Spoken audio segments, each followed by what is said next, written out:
महाराज रामायण का ऐसा महत्व है। एक स्टेशन पर बसे एक महात्मा,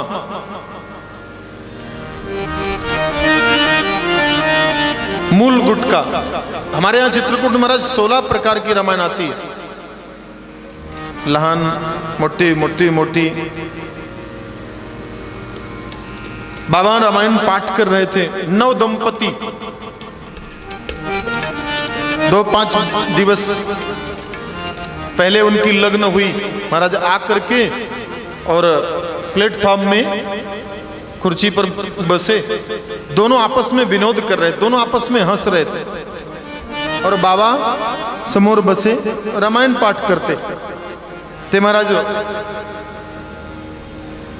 पति बोला, देखो देखो बाबा कैसा पाठ कर रहा है। तो पत्नी बोली, रामायण पढ़ रहे हैं, पढ़ने दो।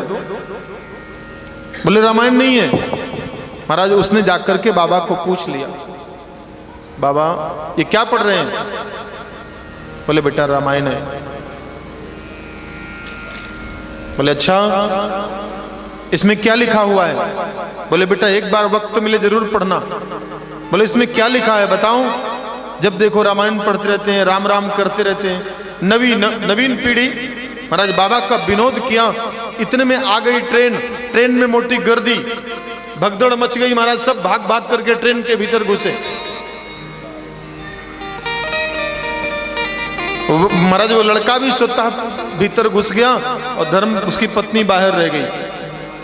ट्रेन चल पड़ी, बाबा भी घुस गए, अपनी रामायण समेटी, आसन रखा, बाबा भी घुस गए। महाराज जोर जोर से वो पत्नी चिल्ला रही है, थोड़ा दौड़ लगाई, गर्दी के भीतर घुसी, महाराज गिर गई, दोनों घुटने छिल गए। उधर वो भीतर घुस गया, गर्दी के बीच में फंस गया, चिल्ला रहा, अरे भैया कोई मेरी पत्नी को बचाओ, कोई बचाओ, ट्रेन रुकवाओ, कोई ट्रेन को रुकवाओ। कैसे ट्रेन रुके? बाबा भीतर थे, बाबा ने चैन खींच दी, ट्रेन रुक गई। महाराज उतर के गया, दोनों के गुड़गे छिल गए, नाना प्रकार के जख्म हो गए, जैसे तैसे गिरते पड़ते भीतर आए। बाबा ने चैन छोड़ दी, ट्रेन चली। अब बाबा से वो नजर ना मिलाए। बाबा ने बोला, बेटा तुमने रामायण पढ़ी होती तो आज ये तुम्हारे ऊपर विपत्ति ना आती। बोले कैसे बाबा? बोले रामायण में स्पष्ट लिखा हुआ है कि स्वतः बाद में चढ़ो, पहले अपने बच्चों और धर्म पत्नी को ऊपर चढ़ाओ। तुम तो कभी भी भागकर चढ़ सकते थे, बस यही उपदेश रामायण में लिखा हुआ है।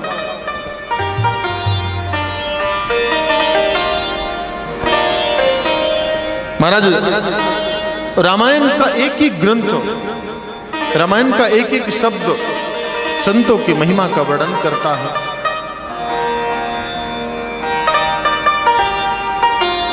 बाबा तुलसीदास ऐसे दिव्य संत थे, प्रत्यक्ष सीताराम जी महाराज आकर के बसते थे। साधुओं का चरित्र अतिशय निर्मल ही होना चाहिए। बाबा का चरित्र अतिशय निर्मल है और बाबा ने साधु चरित्र का ही सबसे पहले वर्णन किया है। साधु चरित शुभ चरित कपास, साधु चरित शुभ कपास, साधु चरित शुभ चरित कपास, साधु चरित शुभ चरित कपास, साधु चरित कपासु, साधु चरित शुभ चरित कपासु, साधु चरित चरित कपासु, निरसी विशद भले जा, निरसी विशद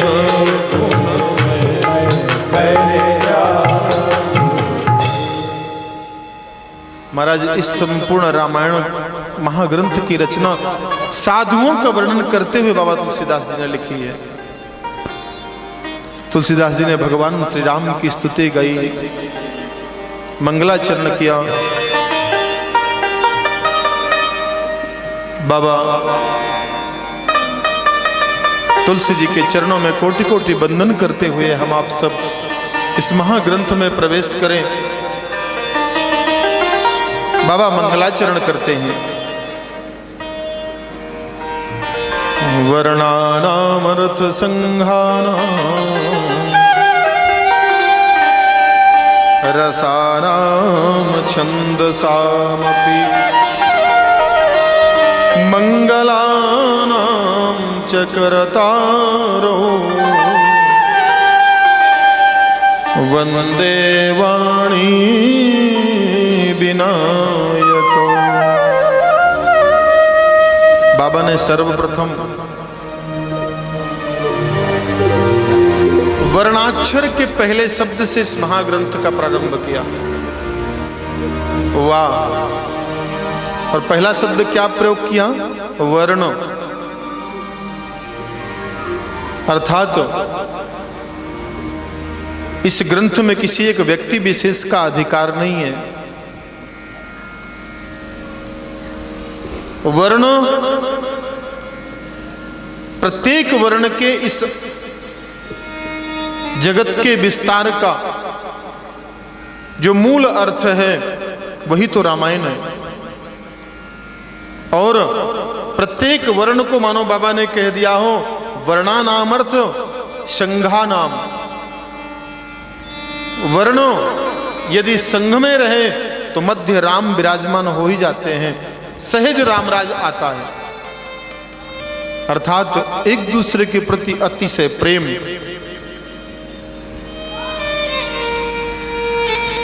हे मंगल करने वाले, मंगल करने वाले कौन है? वंदे वाणी विनायको।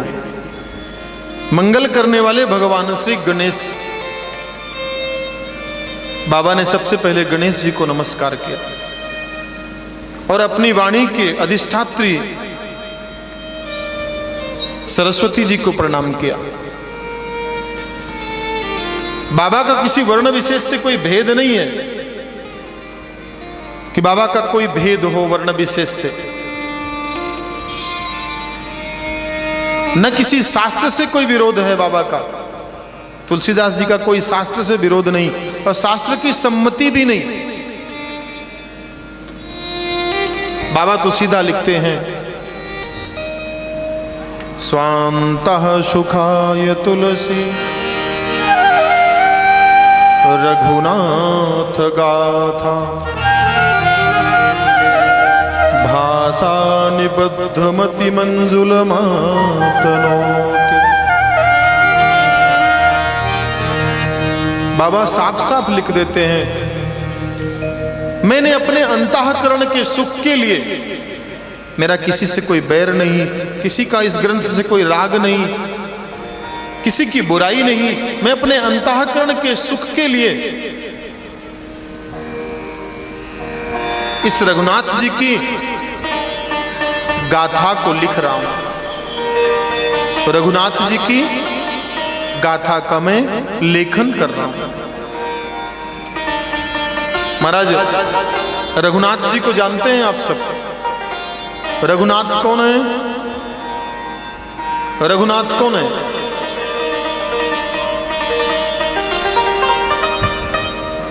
सूर्य वंश में चक्रवर्ती सम्राट हुए महाराज रघु,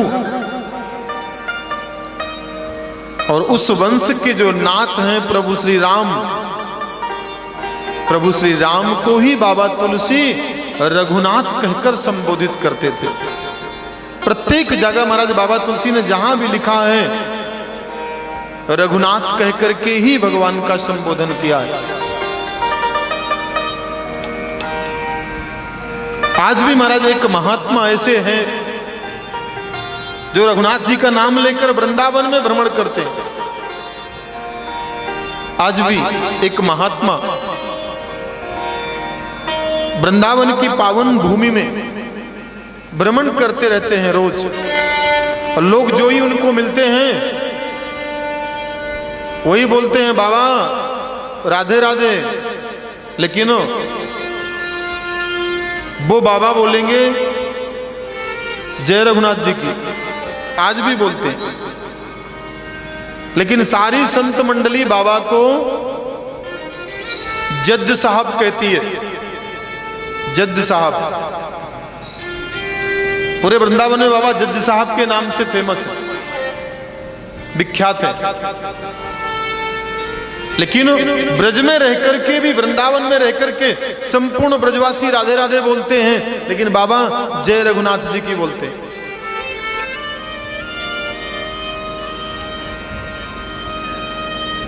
बाबा से किसी ने पूछा, बाबा ये बताइए आप ब्रज में रहकर के जय रघुनाथ जी की क्यों बोलते हैं?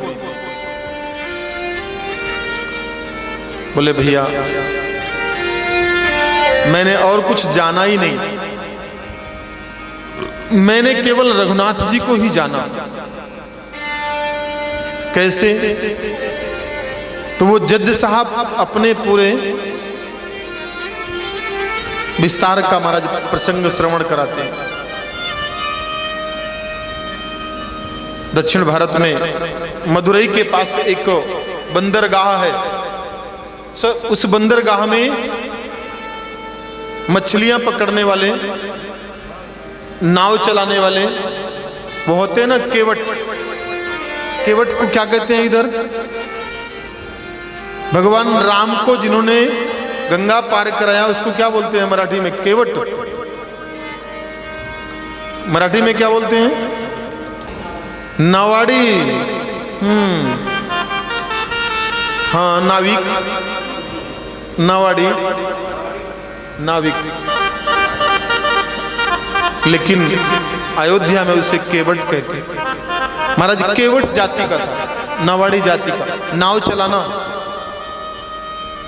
लेकिन गरीबी, अतिशय गरीबी, कुछ था नहीं, धन संपत्ति। क्यों? मछलियां मारना नहीं जानता था वो, मछली नहीं मारता था, पाप नहीं करता था। बस कोई विपत्ति आवे, कोई आवश्यकता आवे तो बस बार बार बोले रघुनाथ जी आप सब करना, रघुनाथ जी आप सब करना, बस रघुनाथ जी को ही स्मरण करे। महाराज एक बेटा एक बेटी, बेटी की लग्न का वक्त आ गया, विचार करता है बेटी की लग्न करूं।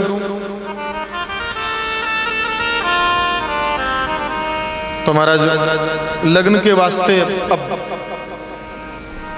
धन धान्य दोनों की आवश्यकता है।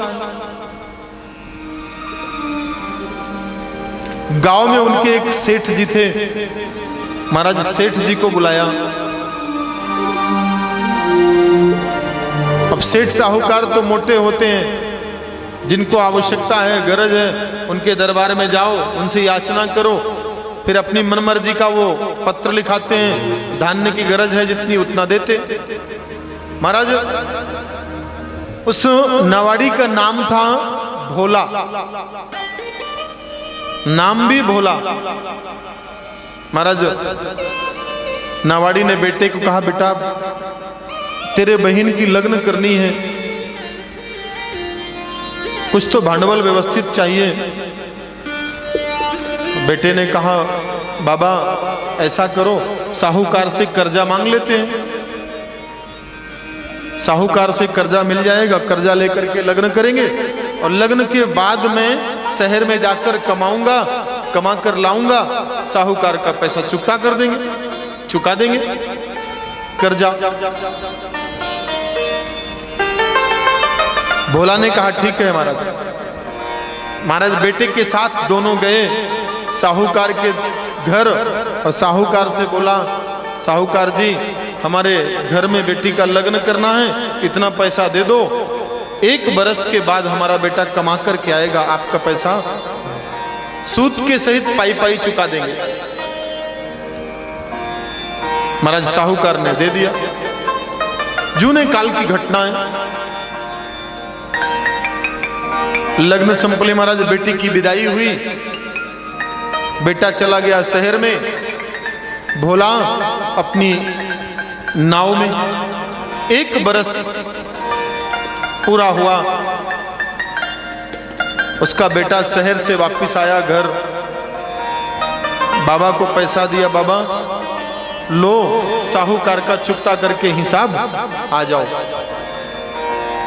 परत महाराज बेटा शहर को चला गया।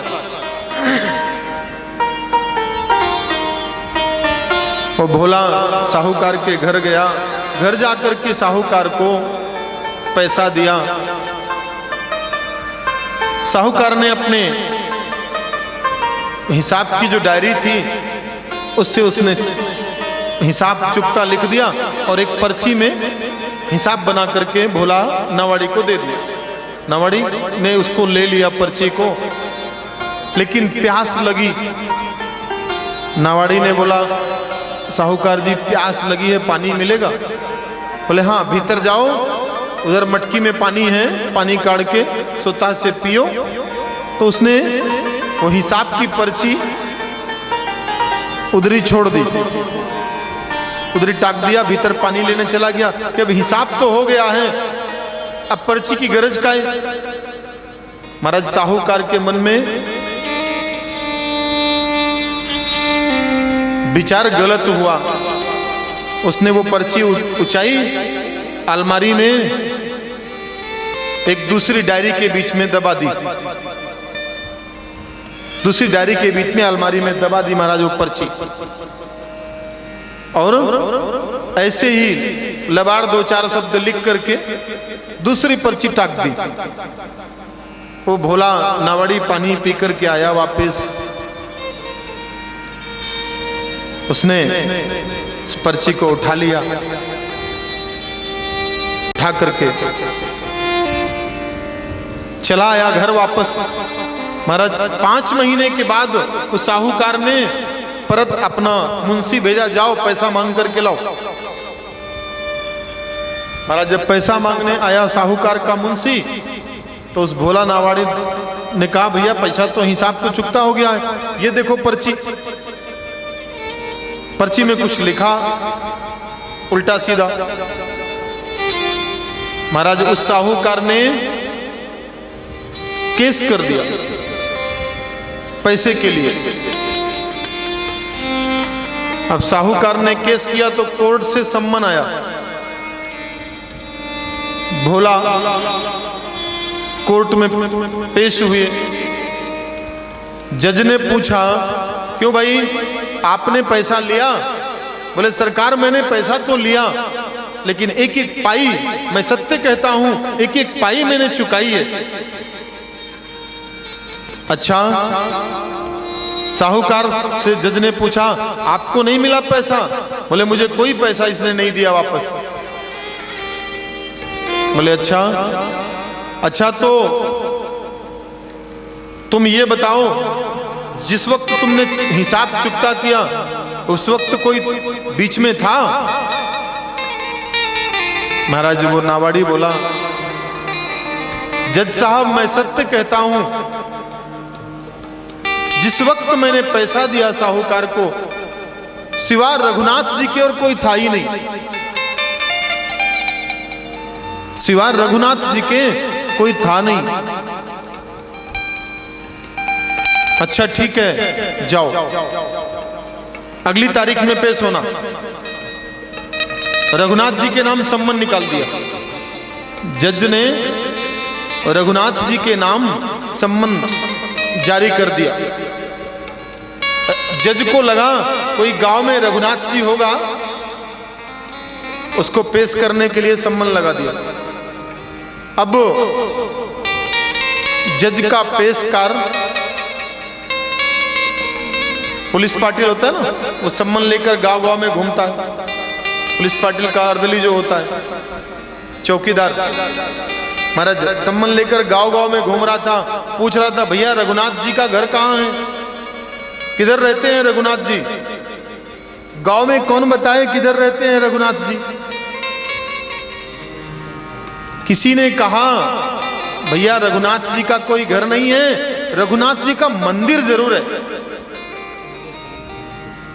एक मंदिर है रघुनाथ जी का। अच्छा ठीक है, मंदिर बताओ। गांव के बाहर मंदिर, इशारा कर दिया, मार्गा है, चला सरल आए, समोर मंदिर आए। महाराज अर्जी लेकर मंदिर पहुंच गया। मंदिर में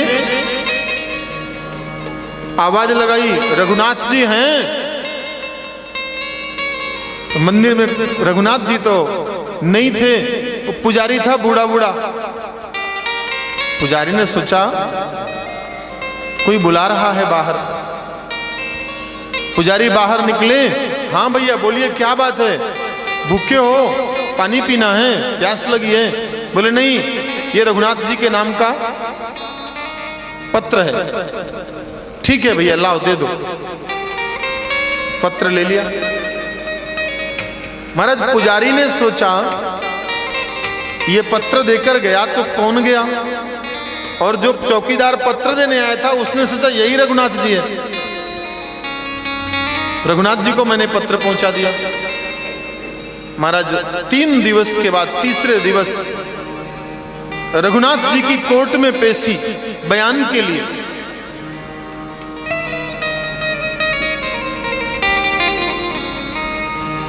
महाराज जज के पेशकार ने कैसा रघुनाथ जी का सम्मन भेजा। पुजारी जी मन ही मन विचार करते हैं, जब सम्मन को पढ़ा कि ये तो भोला का है, और पुजारी जी की और भोला की बहुत बनती थी। मंदिर में ही भोला सेवा करते थे रघुनाथ जी की, इसीलिए रघुनाथ जी याद करते थे। तो पुजारी जी ने जिस दिवस महाराज ज्या दिवस कोर्ट में पेशी थी बयान के लिए, उस दिवस पुजारी जी ने पहाटे पूजन शुरू किया रघुनाथ जी का। जगमोहन स्वच्छ किया, आसन स्वच्छ किया, भगवान को बढ़िया पंचामृत से स्नान कराया और रोने लगे। पुजारी जी रोते रोते कहते हैं, बाबा मेरे रघुनाथ जी, आज आप पहली बार बाहर जाएंगे मंदिर के। मूर्ति से कह रहे हैं, मेरे रघुनाथ जी ये भोला बड़ा गरीब है, आपके सिवा इसका कोई सहारा नहीं है।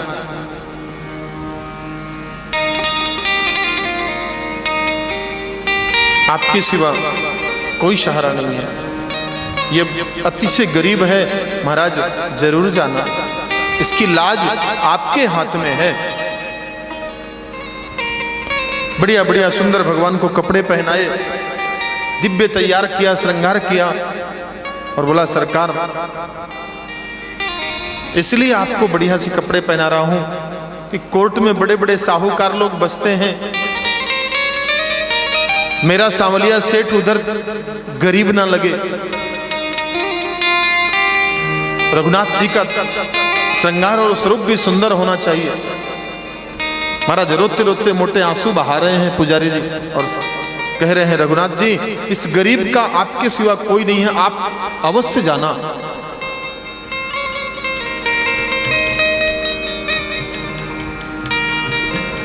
महाराज संतों पर भगवान प्रतिक्षण कृपा करते हैं। उद्धव जी को भगवान कृष्ण ने अंतिम समय कहा था, उद्धव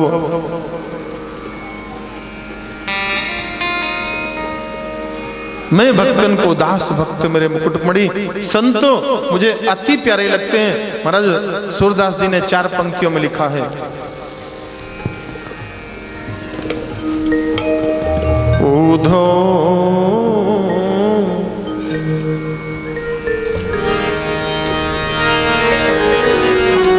मोहे संत सदा अति प्यारे, संते सदा अति प्यारे।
ऐसा नहीं केवल एक युग में ही परमात्मा भक्तों की रक्षा करते हैं। ये जो प्रसंग आपको हम सुना रहे हैं, अभी भी वो जज साहब जिंदा हैं, वृंदावन में घूमते हैं। कैसे? महाराज जैसे ही आवाज लगाई जज के पेशकार ने, केस नंबर 6, रघुनाथ जी हाजिर हो।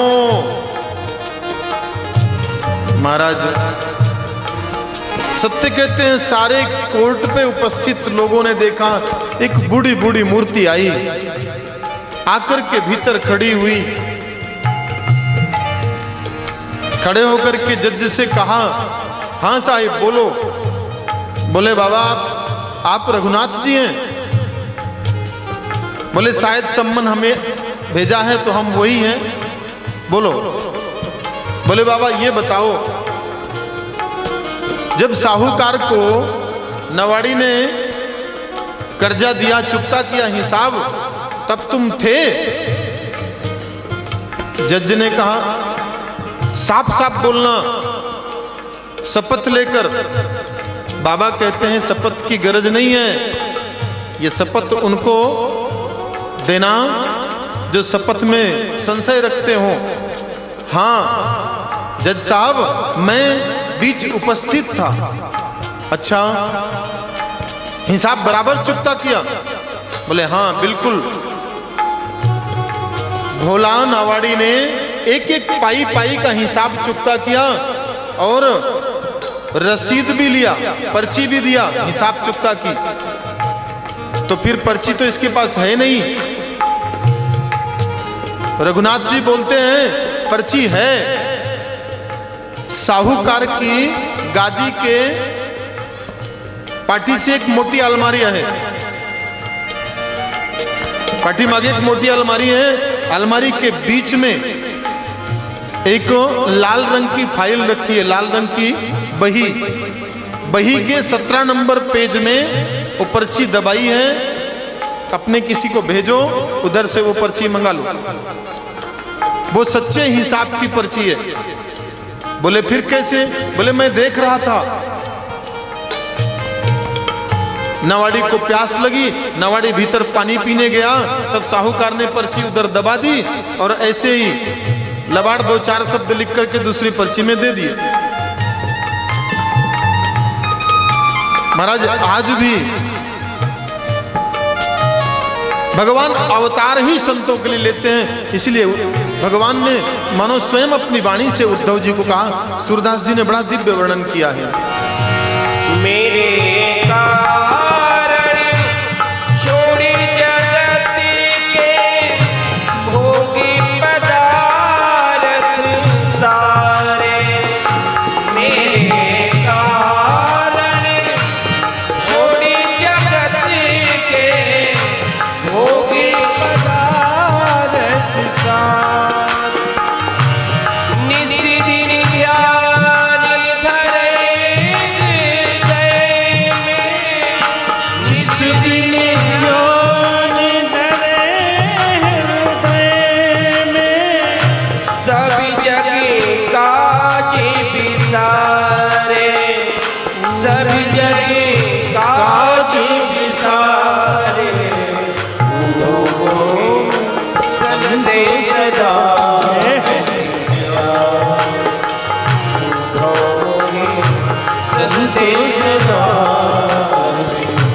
जय हो।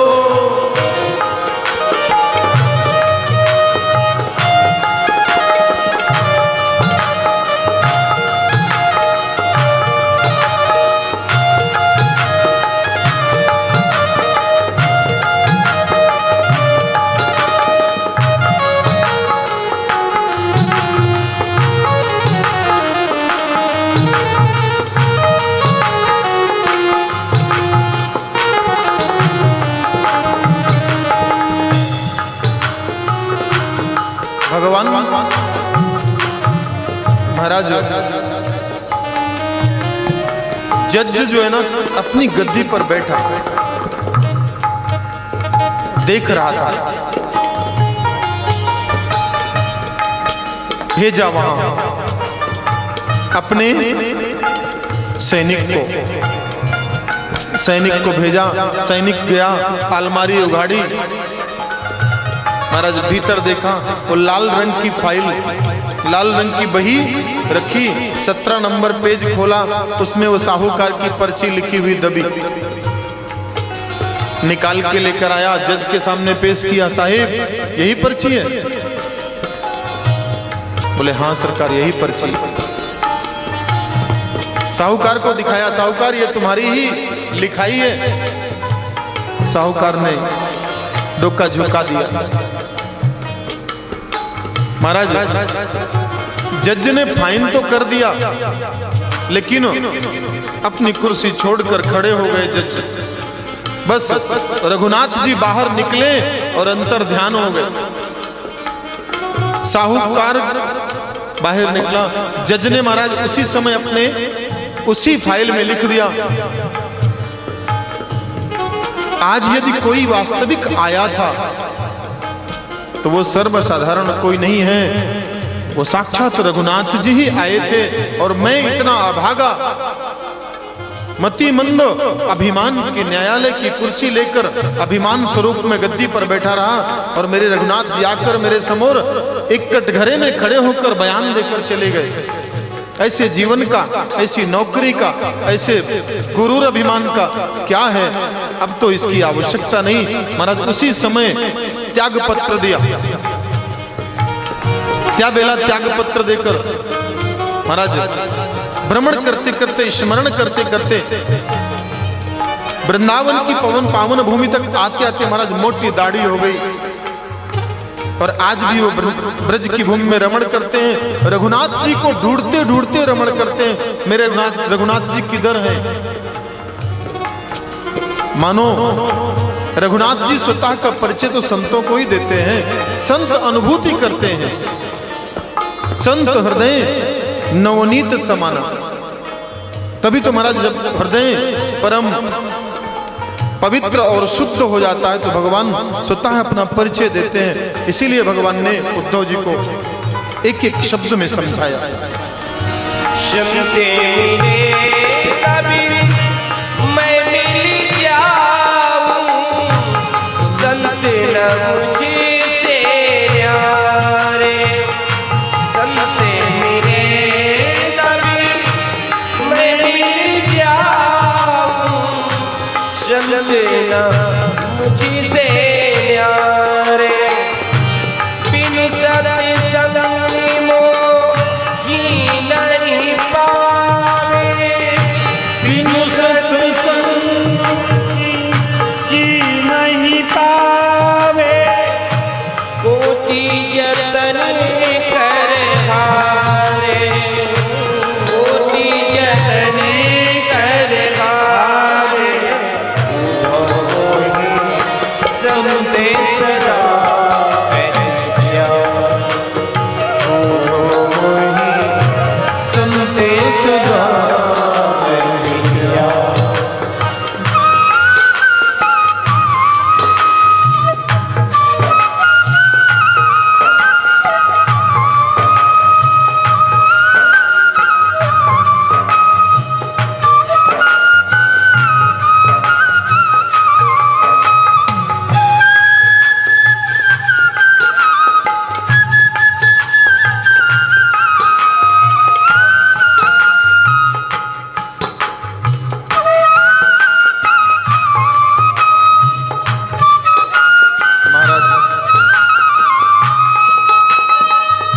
बाबा सूरदास जी लिखते हैं, कोटि यतन कर ले संसारिक मानुष, मुझे पाना संभव नहीं, सरल नहीं।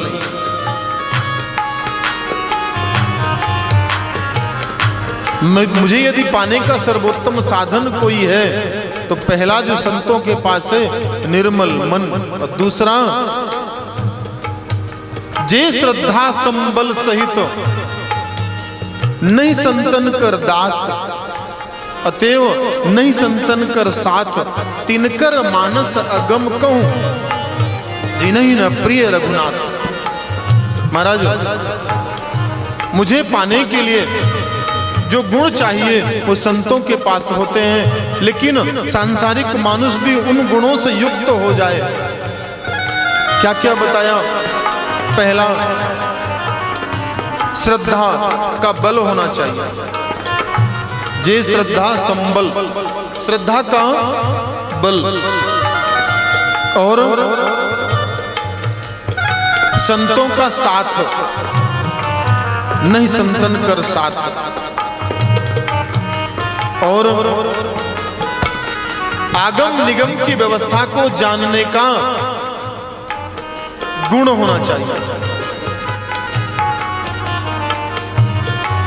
ऐसे व्यक्तियों को, ऐसे महापुरुषों को, ऐसे भक्तों को मेरा परिचय होता है। शेष चाहे कोटि यत्न करे मेरा परिचय नहीं हो पाता।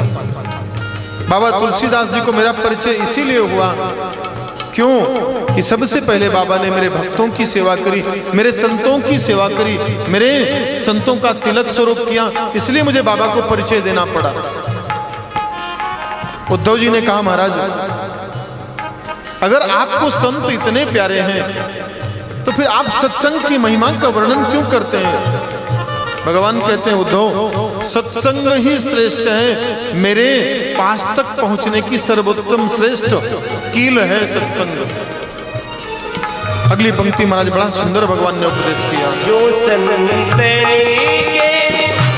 सेवक जग में, जो मन सेवक भारे, जो संत के सेवक जन में, जो मन सेवक भारे।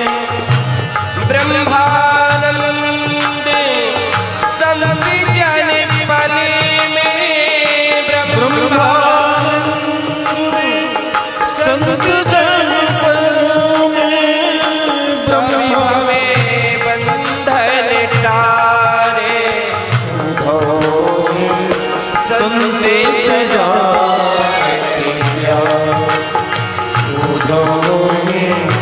संदेश जागति प्यारे, संदेश जागति प्यारे, संदेश जागति प्यारे, संदेश जागति प्यारे, संदेश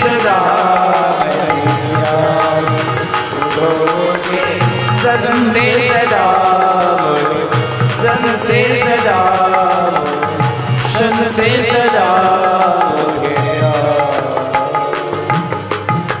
बोलिए राघवेंद्र सरकार की जय हो, रघुनाथ जी महाराज की जय।